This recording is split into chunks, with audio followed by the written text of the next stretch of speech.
here. Good morning, everyone.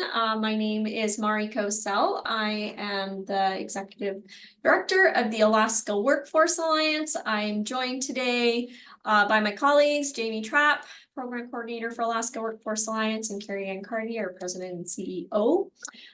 We are really excited today to feature Larry Persily.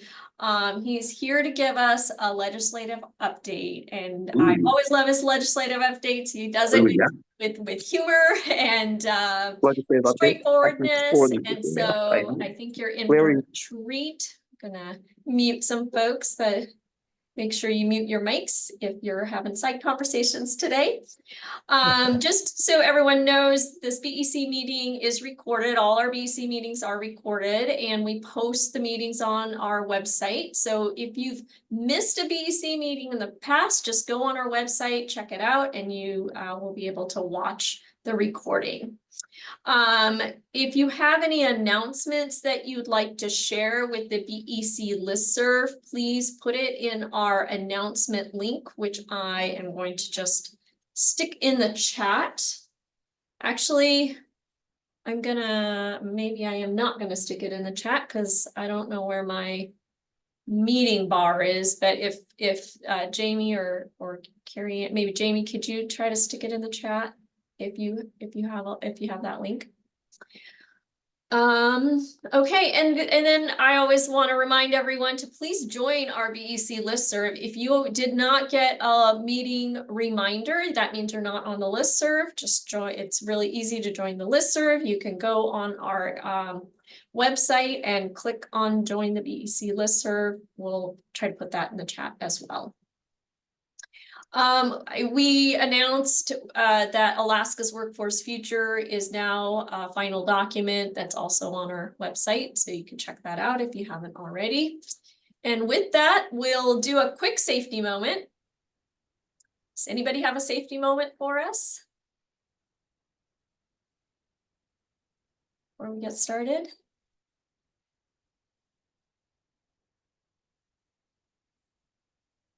All right. I'll do a volcano safety moment.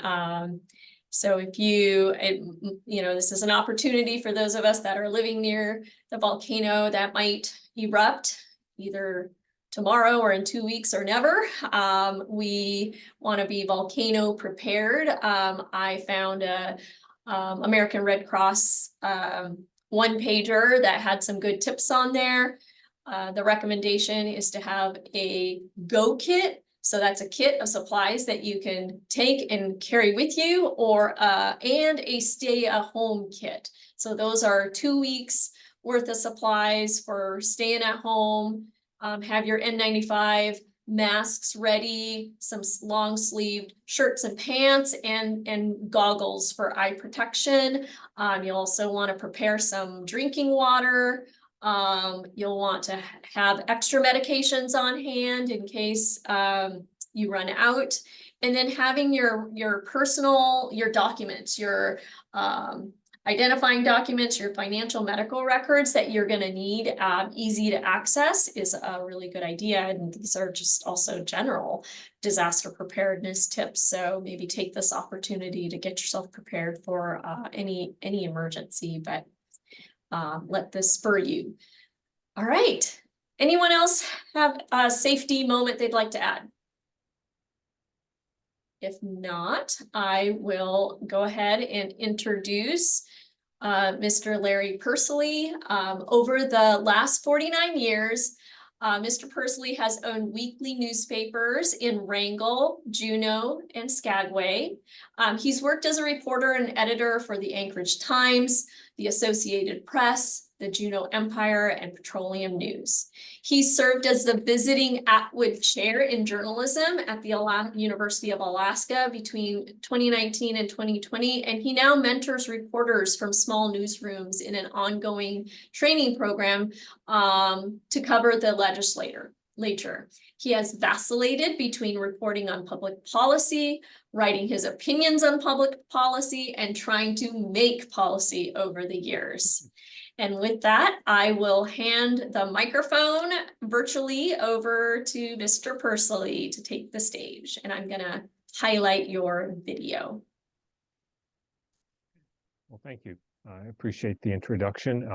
I will say, as part of this training program that's in the fourth year, where reporters from the small town radio stations and newspapers come to Juneau for a month at a time to learn about covering state government, covering the legislature.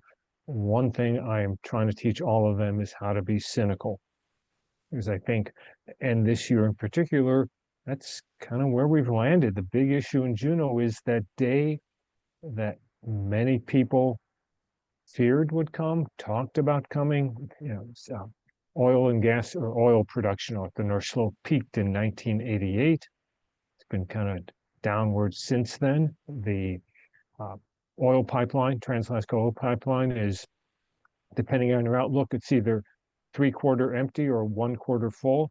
So that day of reckoning has come around, and it's been exacerbated certainly by falling oil prices. The legislature is just stuck. They are, I wouldn't say immobilized, because they will come up with a budget. They'll come up with a solution. Life will be fine life will be okay when the state fiscal year starts July 1.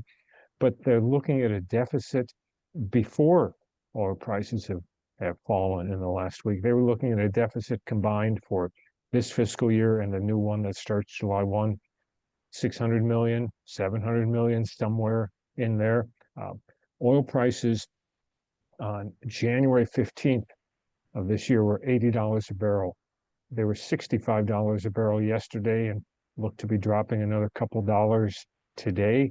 In that price range, $1 a barrel change in the value of Alaska North Slope crude over the course of an entire year. Every dollar represents $30-40 million in state revenues, up or down. So you look at that kind of price drop, the deficit is just getting worse.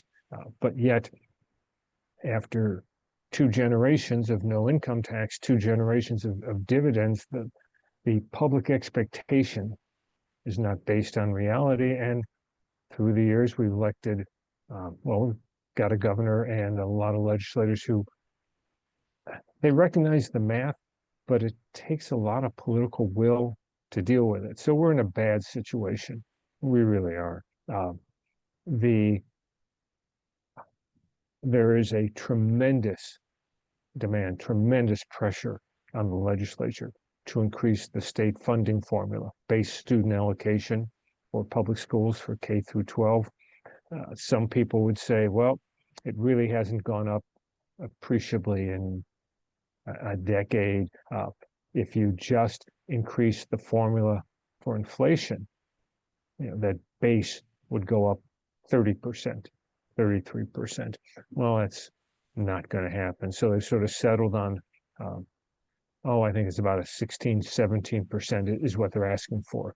It's not a per student funding, it's the base for the formula. So right now, I think it's $5,980 per student, but then there are multipliers for small districts, special needs kids, small schools.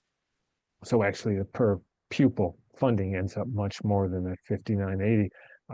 But advocates in the House, which passed a $1,000 increase in that $5,960, and that would cost the state roughly $250 million, give or take. It's probably more than the state can afford unless you have new revenues or you cut the hell out of the dividend. And that's really what it's coming down to this year, that if you sort of think there's a set amount of dollars on the table, and every dollar you put into an increase in school funding, you got to take from the pile that says dividend on it, because there's just not that much in the budget. If you take away federal funds, which Trump may be taking away anyhow, but those are not discretionary dollars.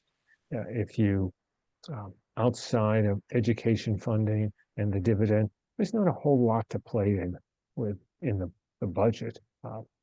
So the State House Finance Committee last week passed an operating budget for next year, which is hopelessly, irresponsibly out of balance. They didn't do their job. They have a huge dividend in there. They show a $2 billion deficit. Yesterday the House said, well, you're right. That was garbage. We're going to do it over. We're going to hold House Finance Committee hearings again next week and try to come up with a real budget. And to do that, the $1,000 base student allocation is back on the table. Maybe it's only $680. It's kind of where that's where the Senate is thinking that's what was funded last year. The dividend this past year was $1,700 per Alaskan and change. That's out, gone. At best, I see about $1,000 dividend, maybe $1,200. Some people are saying, well, you could fund a school increase with a $600 dividend, and sure, with math, but I think politically, 600 is too low for legislators to take home. So they're going to have to balance that out. And even with reducing the dividend, certainly from last year, certainly from what people want, even with a smaller increase in the school funding formula, they're still going to have to take some money out of the constitutional budget reserve. And that is essentially a non-replenishing fund that voters created in 1990 with a constitutional amendment. And what that says is all of the oil tax and royalty cases, disputes, litigation that had accumulated over the years, as the state settles those, instead of putting money in the checkbook, that money would go in the constitutional budget reserve, kind of a self-enforced savings account. And we have drained billions out of that over the years. Those big settlements have all been collected. So I say non-replenishing, sure, that money that's there, about 2.8 billion, is invested safely in bonds. So it does generate some earnings, but the big deposits from big disputes, big settlements, those are over. Those are gone. So we're going to have to take some money out of that this year. Politically, that's a challenge because it takes a 3/4 majority of both the House and the Senate to draw money out of the budget reserve, which means the minority, in this case, Republican minority in the House, Republican minority in the Senate, have leverage. You need my votes to draw money out of the budget reserve with a 3/4 majority. You need my votes. What am I going to get from it? In most years, I'd say, I want projects in my district. You've got to give me the school, the community center, whatever. Since there's really no money, it may be, particularly in the House majority, in the House minority, what they want are cuts to the budget. We'll let you, the majority, take money out of the budget reserve, pay a school increase, maintain somewhat of a dividend, but we want you to cut spending somewhere else. And I think that's what's going to be on the table next week. It's not that legislators don't want to pay a big dividend or give $1,000 more to the school formula rather than $680. The money's not there, and it's looking worse as oil prices continue going down, and no one knows what's going to happen with the trade war, with oil prices. Real quickly on oil prices, we're seeing the effect of it, but it has nothing to do with Alaska. We didn't do anything.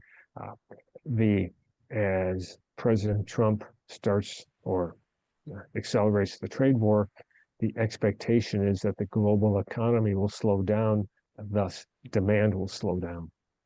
And oil is just a commodity, it's supply and demand. So as you've got demand slowing down, that's driving down the price. Meanwhile, 8 of the OPEC plus nations, OPEC plus being OPEC plus Russia, essentially, they announced that they're going to increase production.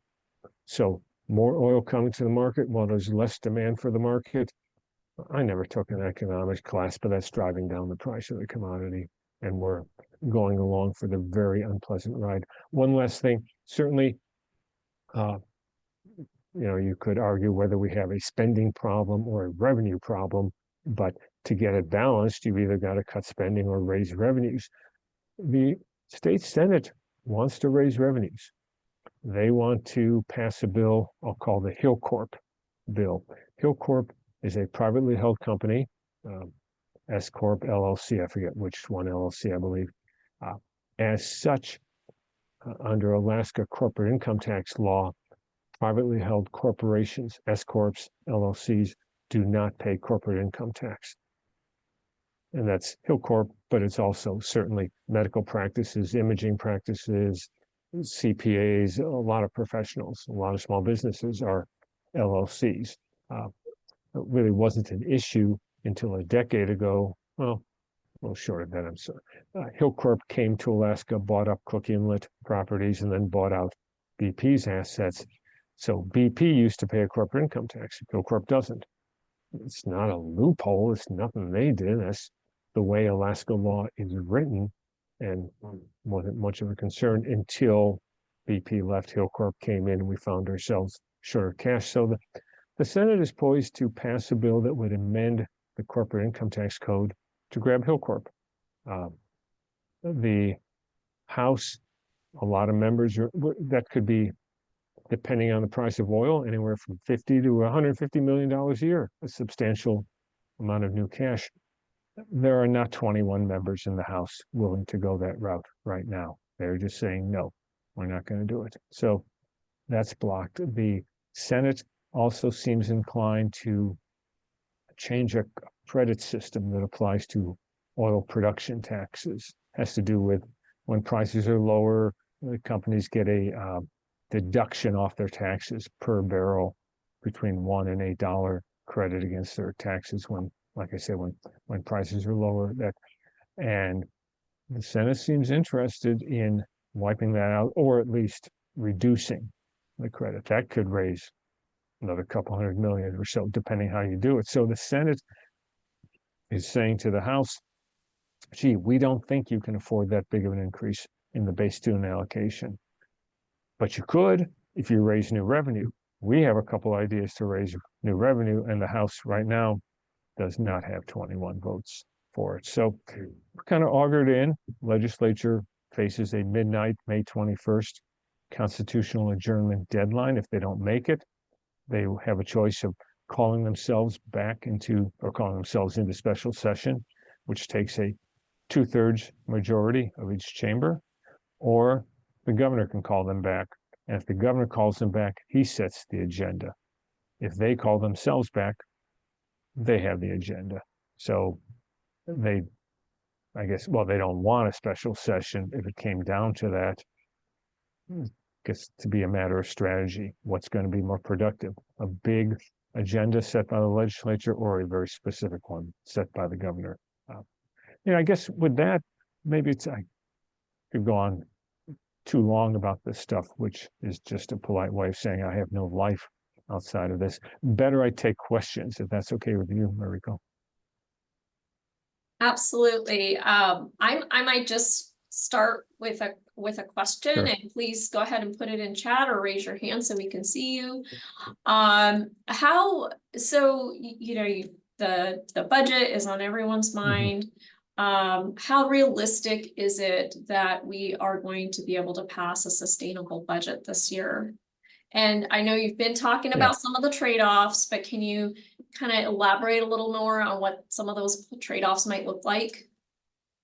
Well, I think they'll pass the budget. I think sustainable. I don't expect that, because sustainable means you've got to have new revenue or make some fundamental statutory change in the dividend, and I don't see that. I think, and this is not to cast aspersions on individuals, but we don't have right now in Alaska leadership to do that. I think it's going to take a leader who understands the financial situation, the options, is willing to make very hard choices, and who can lead people. And I don't see that. I really don't. So I think they'll take some money out of the constitutional budget reserve. They will scale back the dividend to the minimally acceptable level. One thing to understand about school funding, so there's two pieces to that. One is the legislation that changes the base formula in law. But changing the base formula in law only produces checks to school districts if then the legislature appropriates the money in the budget. So you could change the formula in law, but then not appropriate enough money to cover it. Or you could, if you, being the legislature, change the formula in law, appropriate the money, and then the governor reduces the appropriation, because in Alaska, a governor can change numbers in the budget with a veto pen. So I think there will be a budget, but I don't think it's one where you'll wake up and say, oh, this ends the debate. This really puts us on a stable course. We're not going to have this fight. We know, from a business perspective, what are my taxes going to be? School districts could say, I know what my funding is going to be next year. Households could say, I know what the dividends going to be. I don't think we're going to have that. And then I worry because, of course, next year is an election year, and who the hell ever makes a hard decision in an election year? Thank you. We have some questions starting to come into the chat. Mrs. Grace Allers, would you like to unmute and ask your question? Yes, thank you so much for the opportunity to speak. I have most recently worked at the Office of Apprenticeship for the United States Department of Labor. And during my 2-year apprenticeship there, I learned about quite a few nonprofits that, especially career-wise, which is based out of Colorado and is a school to apprenticeship nonprofit that actively comes to states and locations to assist in problem solving and program creation and finding funding solutions. And so there are these outside entities or intermediaries that are available. And I'm wondering if, although I know Alaska doesn't like to look outside, I am from Fairbanks and understand the importance of keeping our people here in our state and training our local workforce to maintain a long-term workforce. And so I'm wondering if anyone has had the opportunity to look at or think about allowing other program intermediaries to support Alaskan programs or to come in and bolster Alaskan programs, not to replace or not to just add on to with no context or funding, but to come in and actively support our current network.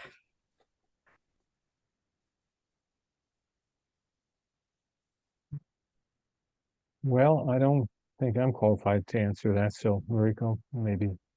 Yeah. Yeah. So, I mean, just in general, Grace, what you mentioned about really looking at ways to keep Alaskans in Alaska and finding creative solutions to do that. That is certainly something that our organization is thinking about, and it's a part of Alaska's Workforce Future Plan to do that. I'm not really familiar with that model that you're talking about specifically to registered apprenticeships. And I'm not sure if there's a registered apprenticeship expert online that might be able to, or other registered apprenticeship experts that might be able to speak to that. Yep, there's 4 of us in the state of Alaska. So there's John Hakala, Limas Capehart, and Jacqueline Garcia, who's the director of the Office of Apprenticeship at this time. And then myself, because I went through the same training as these other people. So I do have that experience. I'm just thinking that we might be looking at education. We might want to look at education in a different way, more so at not taking away the value of education that we have now to maintain those standards of education, but adding apprenticeship as a way for like school to apprenticeship as a way to bolster and to ignite those passions in education. And the fact that there is funding and workforce development, perhaps we could look at creating registered apprenticeship programs, in high schools. And then that can bring in funding from from workforce development instead of just education. It's an outside of the box idea, but we're creating our next generation of workforce. And so we need to look at workforce development. It is a pathway to a higher education. Registered apprenticeship is. Every program has on-the-job learning and related technical instruction. That related technical instruction can come from our schools, and we can assist in funding those through workforce development funds. Also, we can create a network of students that are excited about coming through and obtaining their college certifications. So they go through their apprenticeship program and they continue their educational path through college. So it's a stepping stone to college. It is higher education itself, but it's also that stepping stone to higher education as well. Well, thank you for that. I think as you mentioned, we do need to think about out of the box solutions for some of these really difficult problems as we're, struggling to fund all the things that we want and need funded.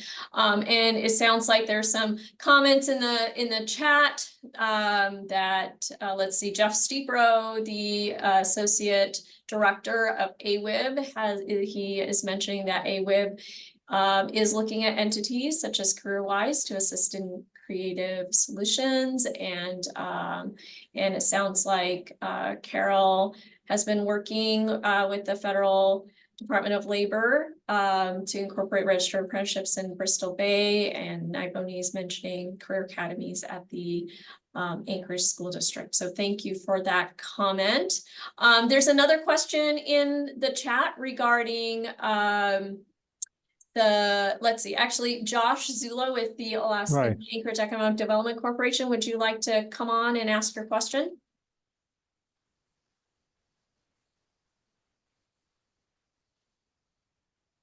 Okay, his question is, does the recent stock market downturn increase the likelihood that the Senate resolution to combine the ERA with the principle of the permanent fund passes in the Senate? Short answer, probably not, but I'll explain for people who may not be familiar. So the permanent fund in this stock market crash has lost about $3 billion in market value, which is pretty horrific. I mean, it's more than I got. The good thing is it's about 4% of their total value because the permanent fund is spread out between stocks, bonds, foreign, domestic, real estate, hedge funds. So even though the market the market is down a hell of a lot more than 4%. So the fund has lost $3 billion, or actually a little bit more in that. The permanent fund manages all its money as one, but it's sort of split up into two columns on the ledger. There's the principal, which cannot be touched without a constitutional amendment. Realized earnings, checks we get from rent, profits from selling stock, interest payments on bonds, those realized gains go into something called the earnings reserve, and that can be spent by the legislature. And that's where they take out funds every year to pay for public services and the dividend. It's just that money goes into the general fund. The risk that we're looking at is, and then also they take money out of the earnings reserve every year and put it back into principal to basically, I say replenish what the principal has lost to inflation in the past year. It's called inflation proofing. So you need in the earnings reserve every year about $5.5 billion to put back in the principal to cover the loss to inflation and pay out the annual draw into the state budget to pay for services and dividend. As the fund is losing money, that earnings reserve is getting very narrow, and there's a good likelihood sometime in the next few years there will not be enough liquid assets in that earnings reserve to cover the annual draw. The solution is a constitutional amendment to obliterate that line between principal and earnings reserve, treat it as one account, set a lower annual withdrawal from the fund to pay for public services and the dividend. The reason is I don't think that'll happen this year is it takes a 3/4 majority in the House and the Senate to put a constitutional amendment on the ballot. That's where politics are, because there's some people who say, I will vote for that. It's good management, and it is. It's really what they need to do. But to get the votes, you have a lot of legislators who say, I won't vote for that change until we put the dividend in the Constitution. And putting the dividend in the Constitution, you start losing votes. So there's not the 3/4 there. So good question. Yes, permanent funds losing money, probably be enough cash this year. They may have to short inflation proofing if they're short of liquid assets and earnings reserve. They've done that before and just said, well, we can't afford all the inflation proofing this year, so that's the way it goes. Can I ask a follow-up question, Larry? You had mentioned at Southeast Conference that at the midterm session that perhaps the legislature is starting to change its thinking, shift its thinking, and that you've observed over time about the permanent fund dividend, and perhaps the Alaskan public is also changing its thinking as well. Can you speak a little bit more Sure. to what you've observed over time? So some people may have heard the term statutory dividend. There's a formula in state law, state statute, thus the name statutory dividend, that for, let's see, from 1982 to whatever it was, 2017, dictated how big the dividend was. And it was 8 years ago where Governor Walker said, we can't afford that anymore. He vetoed down the dividend in half, and ever since then, the amount of the dividend is not been calculated under the statutory formula. It's just been a political negotiation. What can the state afford, and what do legislators want to bring home for the election? And there has been, over the years, a chorus: pay the statutory dividend, follow the law, send me my $3,000, or well, actually under the statutory dividend, it'd be close to $3,900 this year. Most legislators have abandoned that. They know it's really foolish, irresponsible, and just plain stupid. To pay out that so-called statutory dividend this year would be $2.5 billion. You drain the constitutional budget reserve to do it. But the governor still puts the statutory dividend into his draft budget. But there is I would say, a continuing decline in the number of legislators who feel that is the answer. There are a lot of legislators, I think a growing number, who are just saying, you're right, we can't afford it all, dividend goes. Because if you eliminate the dividend, boy, your cash flow just got a lot easier. And they make an argument, why should I tax people or tax the oil company just to have more money to pay a dividend? Which is certainly a strong political argument. But I think, to get to your question, whereas the number of people, legislators, saying, I want to pay the full dividend is declining, you also have a decline in what size of a dividend they're willing to accept. I think if there was a $1,200 dividend this year, most would say, that's great. Whether we can afford it's something else. Whereas if you had said a few years ago, hey, 1,200 is a baseline, they would have said, not enough. So yeah, they're getting smarter about it. Short answer. Thank you. What about the public? What do you sense is the public's sentiment over the dividend? I think that's also shifting. I think, and certainly it depends who the public is. If you're talking about Bush residents, lower income people, the dividend's a big part of their household cash. I get it. but the political will does not exist in Alaska to make the dividend a needs-based program.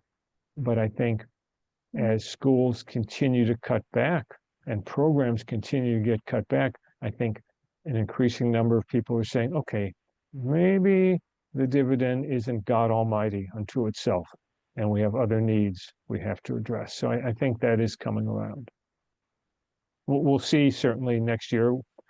Governor Dunleavy terms out, so there will be a wide open race for governor, and then the usual legislative races. So I think it'll be interesting to see not just who runs for governor, but what they say in their campaign about the dividend and permanent fund and how the public reacts. Thank you. All right, everyone, please keep your questions coming. Go ahead and post it in the chat. And if you want me to read your question, put that in there too. While we're waiting for more questions to come, I'll ask Dan Robinson, go ahead.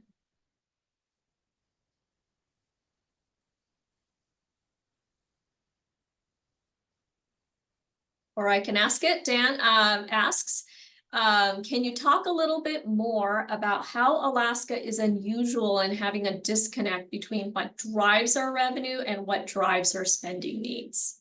Really good question. Yeah, and I believe what Dan's referring to is some people call it the Alaska disconnect. If you have new residents come to the state, if you have new jobs created, if you have new businesses set up in the state, unless they produce a barrel of oil, the state doesn't get much revenue out of it or gets no revenue out of it.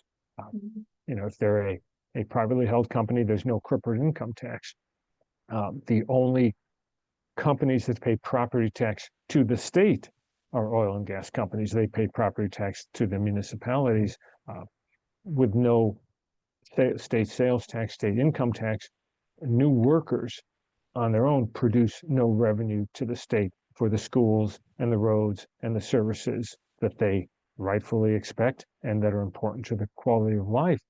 So the disconnect being, if you grow the population and have the need for more services, but there's no revenue to pay for it unless it's an oil rig that produces a barrel of oil.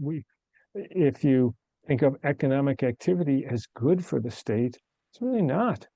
It just means we have to provide more services for more people, and that's a problem. There was, when I was with the Department of Revenue, and this was, geez, I don't know, 25 years ago, there was a company that approached the state. They were interested in putting in an aluminum smelter in Valdez. It was really theoretical, kind of like the gas line, but we met with them, and their pitch was that they would build an aluminum smelter, which uses a lot of energy. So they said, hey, we'd consider doing this if the state gives us natural gas for free. And we sort of thought about it. You want the gas for free. You're an LLC, so you won't pay any corporate tax. You won't pay any state property tax. And you're telling us you're going to bring in all these workers, which is going to add to expenses. Why? It's a losing proposition for the state, besides the fact I didn't think they were ever going to go ahead with it. But that's the problem we have here without a broad-based tax. So just a follow-up question, and then I'm gonna ask Elizabeth to hop in and ask her question. I mean, we're talking about all kinds of bits and pieces of possible solutions. What do you think is what do we need in Alaska as a long-term solution for our state's revenue structure problem? I think everyone's got to hold hands and jump together. You know, you cannot solve the problem, I don't think, by just taxing the oil industry more. I think the oil industry has long known that they are the deep pocket in Alaska, and they understand that. I think what bothers them, what worries them, is that they have been the only pocket. And right now, they feel a lot of legislators and the public still looks at them as the only pocket. I think if you had the right governor, the right legislators, and sat down with a pad of paper and started saying, how much can we get from the state income tax on individuals? What can we do with the oil industry? What can we do about reining in the lust for the dividend? What's it cost to run schools? What are the programs can we cut or do we need to increase? And come up with, I don't like the word holistic because I'm not even sure I know what it means, but mining, all the industries. I think that's what it's going to take is the package, the cliche, everyone's got something in there they don't like, but everyone's in there, everyone's paying something, and everyone's benefiting from it. I think that's what it's going to take. Hold hands and jump together. Yeah, pretty much. And hopefully there's enough water so that when you jump, you don't hit bottom. And yeah, but that's really, I think, politically, I think that's what it takes, because there's some who say, well, I'll do oil taxes this year and I'll do income tax again later, or I'll change the dividend later. No one believes that, there's no credibility. You got to do it all at the same time. All right. Elizabeth, would you like to come off mute, ask your question? Sure. So this kind of relates to long-term solutions as well. I've heard you speak before about the Alaska gas line, and I'm curious what your opinion is on the involvement of Glenfarne and if that really makes any more a realistic project or viable project by having their involvement. Right. So Glenfarne is a New York-based infrastructure investment company, infrastructure development, infrastructure investment company. They have come to Alaska, and they are now the 75% owner of the state subsidiary that owns the Alaska LNG project. They paid nothing for that 75% stake.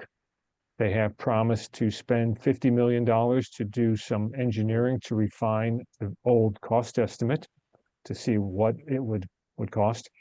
If the project goes ahead, that $50 million is their investment. The deal that they negotiated with the state is if the project does not go ahead, the state will repay them the $50 million they spend on engineering. So not a bad deal for them.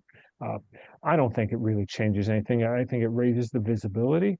I think the problem with the Alaska LNG project is it is very expensive. No one in the industry believes the cost estimate. There's a lot of gas in the world that you can develop and deliver for a lot less, with a lot less construction cost risk unknowns.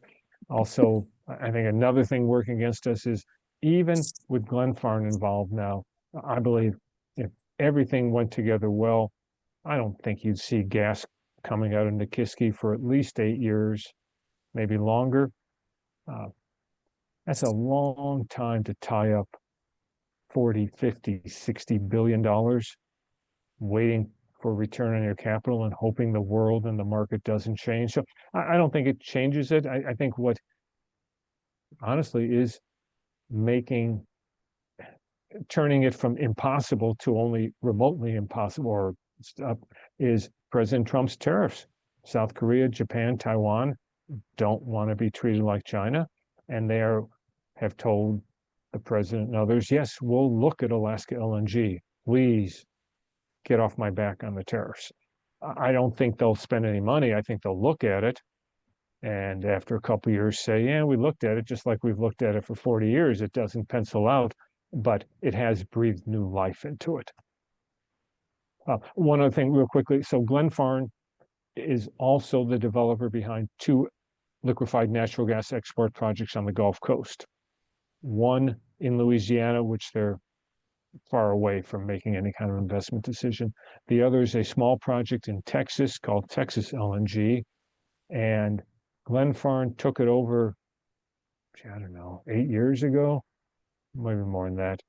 And it's been delayed and delayed and delayed. Now they are saying that they expect to make a final investment decision on Texas LNG by December.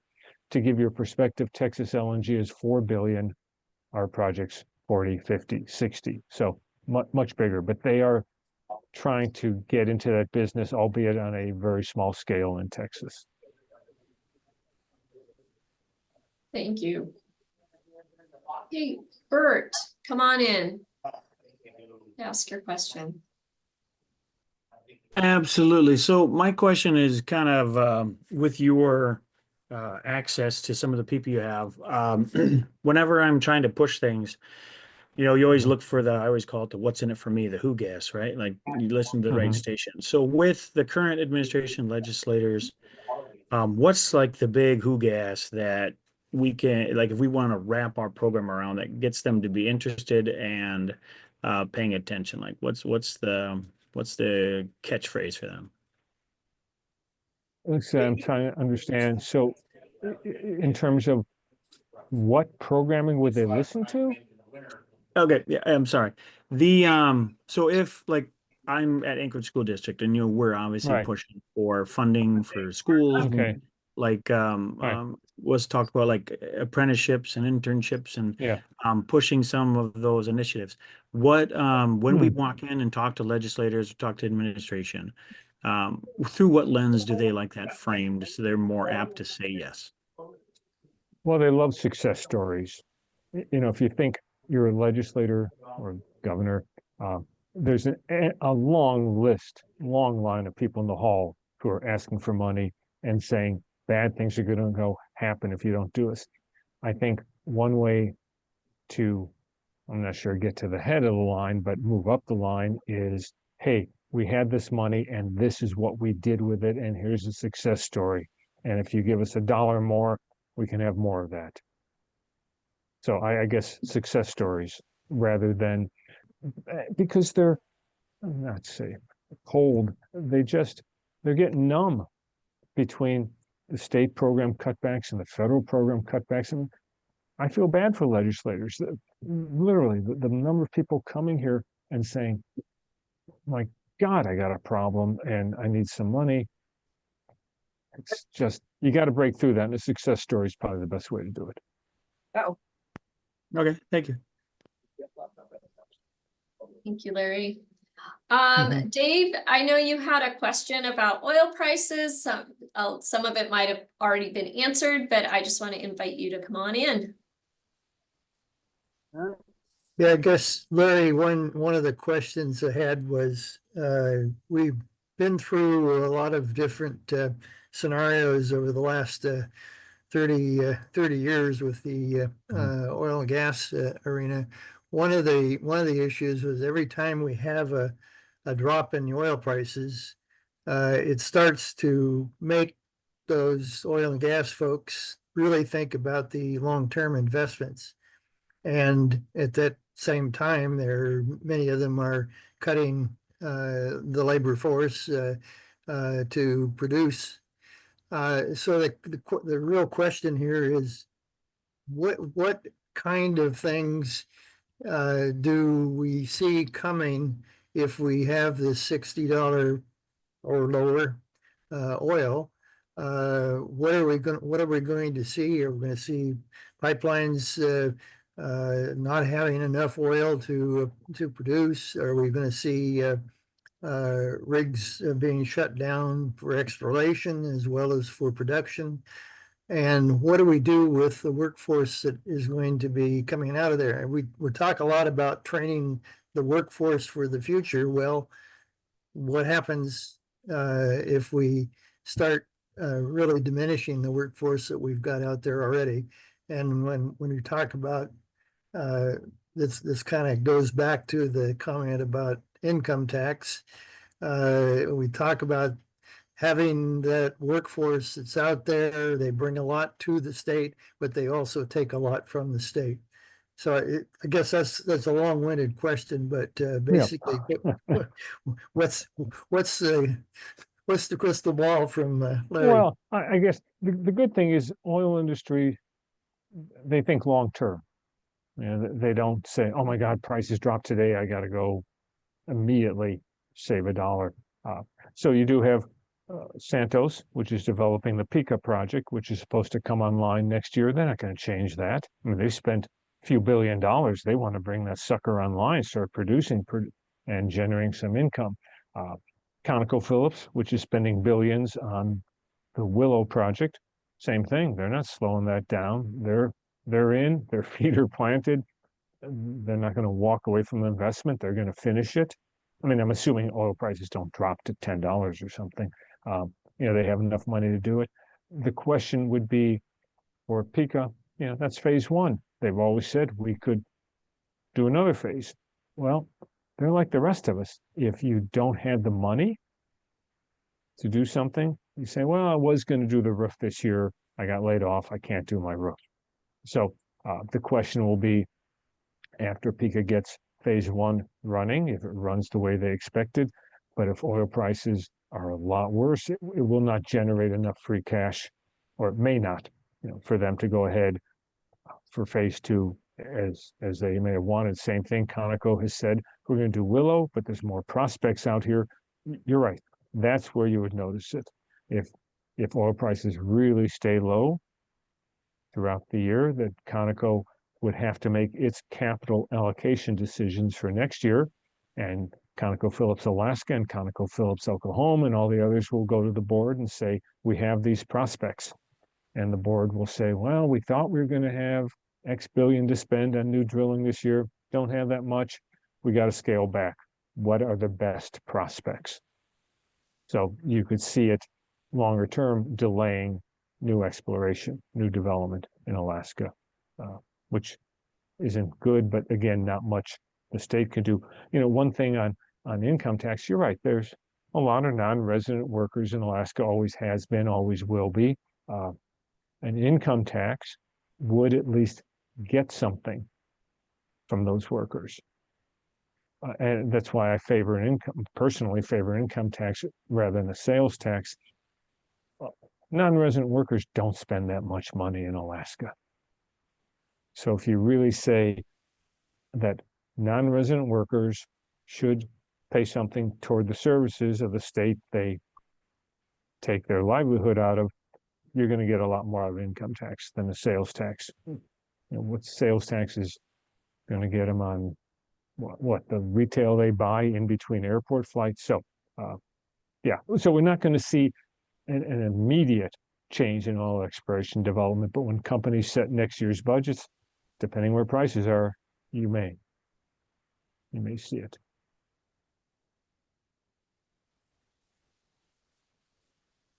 Thank you, Larry. Any follow-up on that, Dave?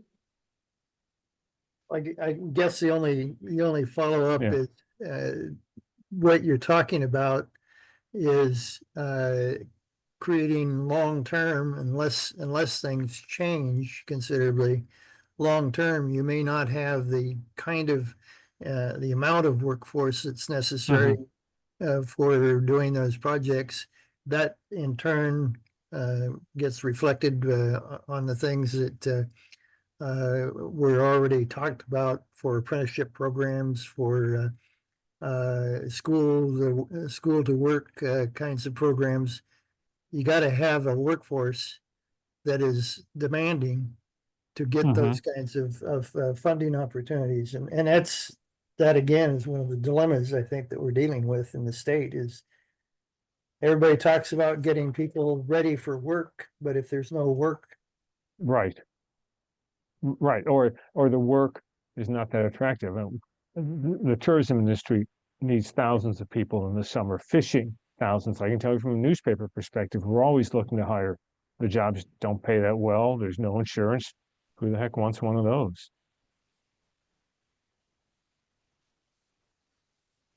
Thank you. And I know you have talked a lot about base student allocation, and thank you, Dave, for bringing this conversation back to workforce and training, which is really where the emphasis of this group lie.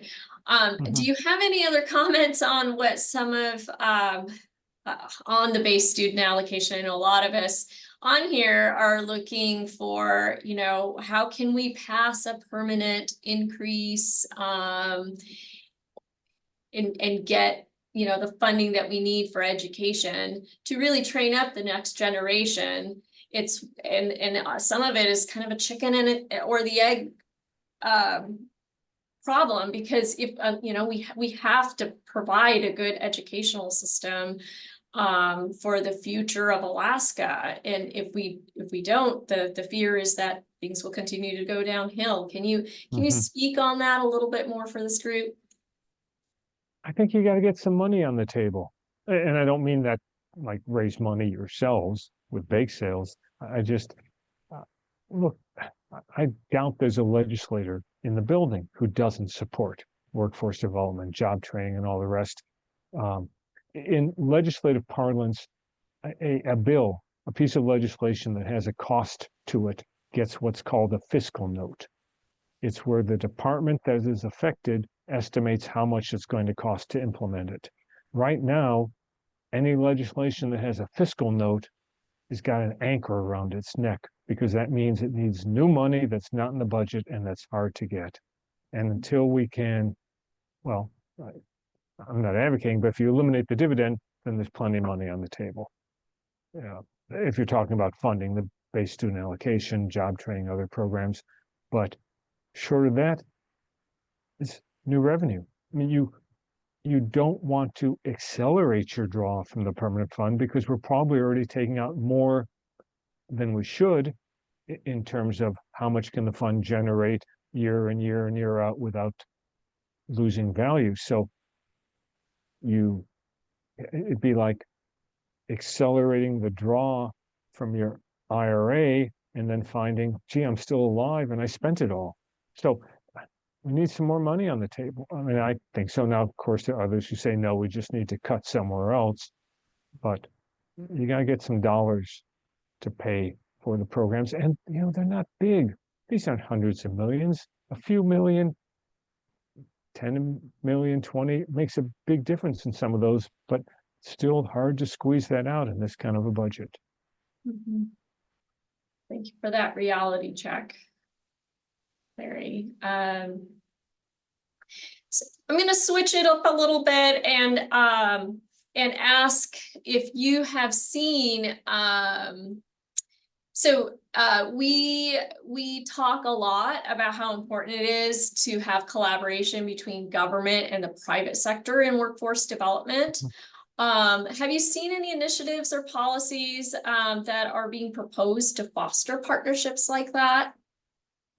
You know, it's not an issue I follow. Again, I've covered my first press conference here 43 years ago. I've never heard anyone speak against partnerships, but I couldn't say, oh, this legislation or this bill.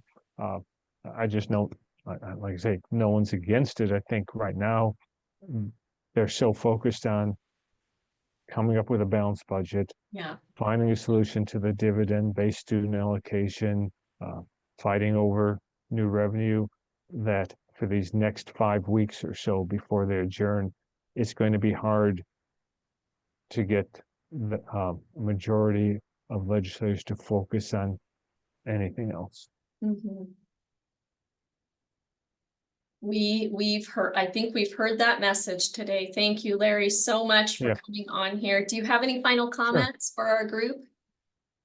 No, happy to talk to people, and anybody, you can share my email. Anyone who wants to. You know, I wish I wasn't so cynical and skeptical, but just watching, Alaska has the potential not to be so stupid about things, and hopefully we'll get there. Yeah, thank you. Okay. Any final questions for Mr. Larry? Got a thumbs up in the chat here, or all right, thank you, Carrie Ann. Okay. All right, well, with that, I am going to say thank you to Larry, and I will put in the chat the link for any meeting announcements you would like emailed out to the whole group. Let's see. And then we will conclude our session today. Well, thank you. Thank you very much. Bye-bye. Bye-bye. All right, if you have any For the good of the order announcements, I have put a link in the chat. Please go ahead and fill your announcement in there, and we will send it to the group. Right, thank you, everyone. Great topic. Oh, yes, somebody's asking for Larry's email address, and I will put that in the chat also.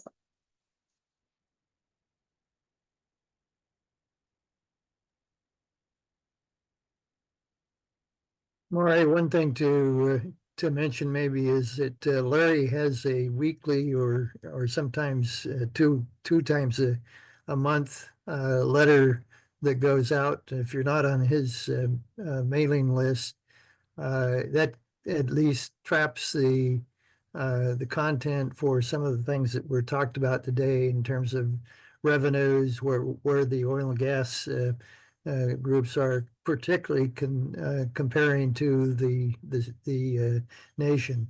We talk a lot about Alaska's isolation and in particular focus on oil and gas as a major revenue. Well, we're competing also with our own country, the Texas, the Louisiana, and so on. And so the focus, I think Larry does very well in his letter that goes out. It's a very good resource. Yeah. I'll make sure I include that. Thanks, Dave. All right. Well, thank you, everyone. And this has been recorded once again. So if you didn't catch the beginning or want to go back and listen to it again, it will be online. All right. Have a wonderful Wednesday, everyone. We'll see you next month, where we will do a deep dive into Alaska's workforce future. Thanks, Maury. Thank you. Bye-bye.